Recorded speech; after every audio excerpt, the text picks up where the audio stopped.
Bismillahirrahmanirrahim. Ladies and gentlemen, respected elders and members of the community. Today I stand before you not only as a proud Ismaili, but also as a witness to the strength and humility and unshakable commitment of one of our most revered leaders, Sayyid Mansoor Nadari. I was raised in Toronto, Canada, a world far removed from the mountains and valleys of Afghanistan. In Canada, we are blessed with peace, security, access to our Jamakhana, to religious literature, and to the constant guidance of Maulana Shah Karim al-Husseini and now Maulana Shah Rahim al-Husseini. For much of my life, this connection to my faith and the community was something I take for granted, something that was always accessible, always secure. But growing up, I would often hear stories from my parents and family, stories about a man named Sayyid Mansoor Nadari. At first, he was a figure in conversation, a name that carried weight and reverence whenever spoken. My family, like many others who fled the turmoil of war, spoke of him not just as a leader, but as a protector, a source of stability in the most unstable times.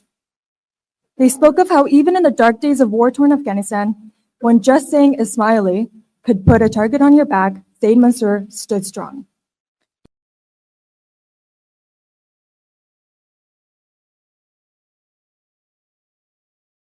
My ancestral homeland was a powerful experience. It was humbling to walk the same earth as my parents and grandparents once did, and to come face to face with the very man I heard so much growing up.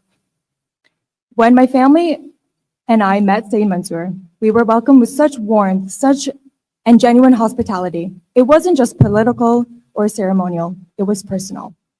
The way he received us, the way he made time to speak with us, reminded me that leadership, at its core, is about service and humility. That moment made everything I'd heard real. My grandfather,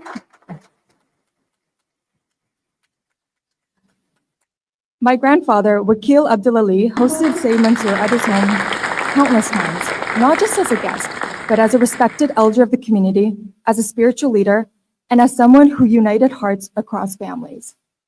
Through these dinners and connections, I saw firsthand how one man could bring our people together, not through power, but through integrity.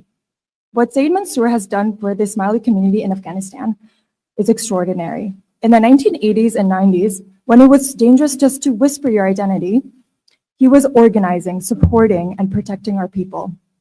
He helped preserve our faith, our dignity at a time when they were both under threat.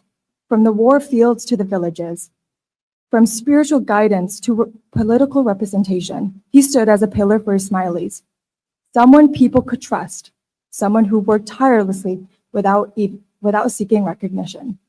Even today, he continues to advocate for education, unity, and development for the Ismaili community in Afghanistan. He continues to uplift the voices of those who have long been marginalized, and he does so with compassion, with courage, and with vision. Sayyid Mansoor represents something sacred, the bridge between the past and the future of the Ismaili people in Afghanistan.